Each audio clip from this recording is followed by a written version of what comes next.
galing ng taping. Kasi di ba, ang dami ng story na na gumawa ng horror movie or horror na project. Tapos there's something na nangyayari. Meron sa isang famous actress pa nga na nang gumawa siya ng isang episode sa isang trilogy movie. Sinasabi na there's something after that. I think it's no matter where you go. Me personally, whenever I go anywhere that's new for the first time or anywhere that's not my home, I tend to shield myself in prayer and positivity. And as an actor naman, whenever I take on a role, I make sure when it's the last shot of the day, that is, I detach myself from that character. So I hope and I pray na, there's always things that are unseen and forces that you cannot control. I hope and I pray all the time na wala nang sumusunod.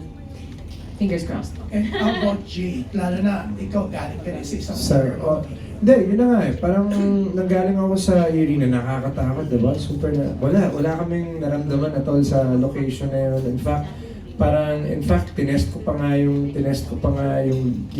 limits kasi doon ako sa madilim, nag-prepare, ganyan, with kasama si Jill, and dalawa kami nag-prepare doon, tinatakot namin, sinamang Charo, sinabihin na tayo. Pero, hindi, wala.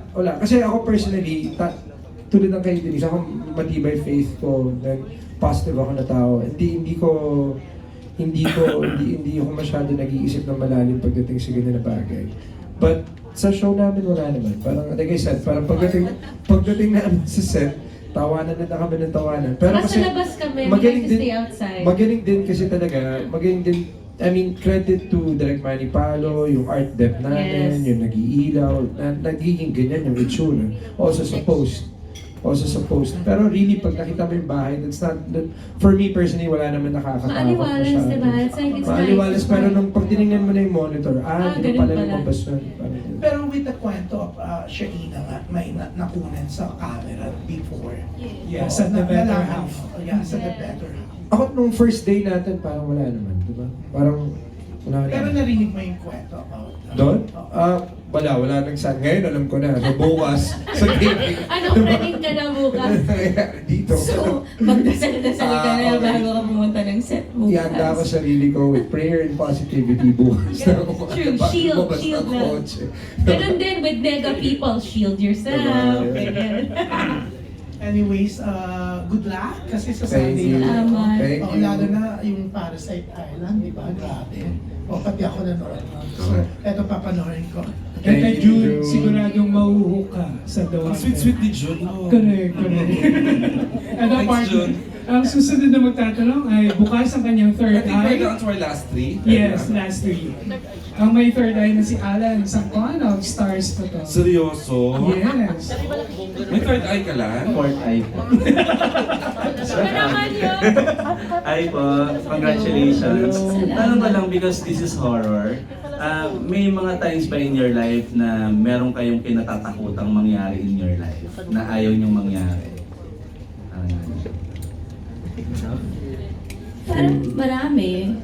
Pag hindi ka pa secured siguro sa sarili mo, even yung fear of dying, di ba? Like, maraming napag-uusapan pagdating sa ganun, or fear of disappointing other people. Di ba, gaano kalawak ba? Di ba? How deep do you wanna go? Maraming mga ganon, but I think more than anything, mas lalo na sa panahon ngayon, overthinking kills. So, kumbaga, in-anticipate mo na yung mga masasamang mangyayari, pero wala naman pala because you're overthinking. I do that sometimes. Oh my And we're God. all guilty. I think we do actors it. are overthinkers because we Diba? dissect everything. We overanalyze life so much. Tapos at the end of the day, parang, sarili ko lang pala yun. Sarili ko lang pala, tinakot ko lang yung sarili ko. So, you just wanna parang not think too much, trust the process, enjoy it, and just continue having faith. I guess, ganun po for me. I don't know sa kanila if ganun po. Same. Same. Go ahead. Go.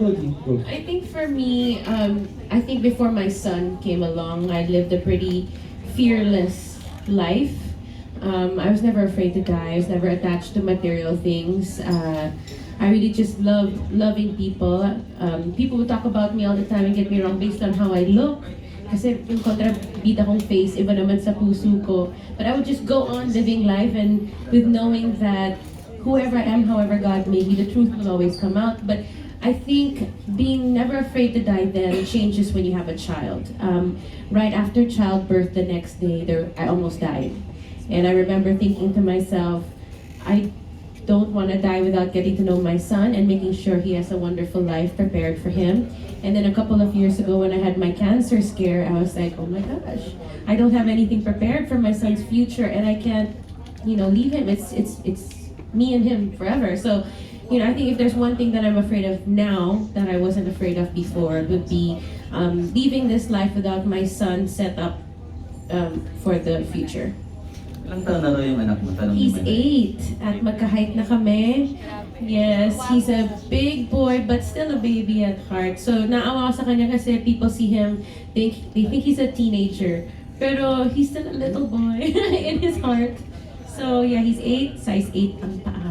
So gastos. Jay? Ako sa inyo, parang kay Denise ako I would say parang ako yung tipong tao na very fearless. Like wala akong masyado maraming kinakatakutan. But I think, pag ngayon na tumatanda na tayo, getting more mature, parang if you have fear for anything, it's for your loved ones. Diba? Parang I'm always, ngayon pag lumilipad o maalis magulang ko, or pag marami ng bata rin sa bahay, yung mga anak ng kapatid ko, obviously parang ayaw mo sila masaktan. But for me, generally, for myself, I'm quite fearless. Pero man, tama rin sinabi ni Shaina na boy na parang you can't overthink things naman. Hindi naman pwedeng i-baby mo sila ng sobra. You have to let them, you have to let them figure things out on their own. Pero, tama. Parang, I guess, being older now, more mature, parang if I had any fear, it's fear for my loved ones, my family, people I really care about. Yeah.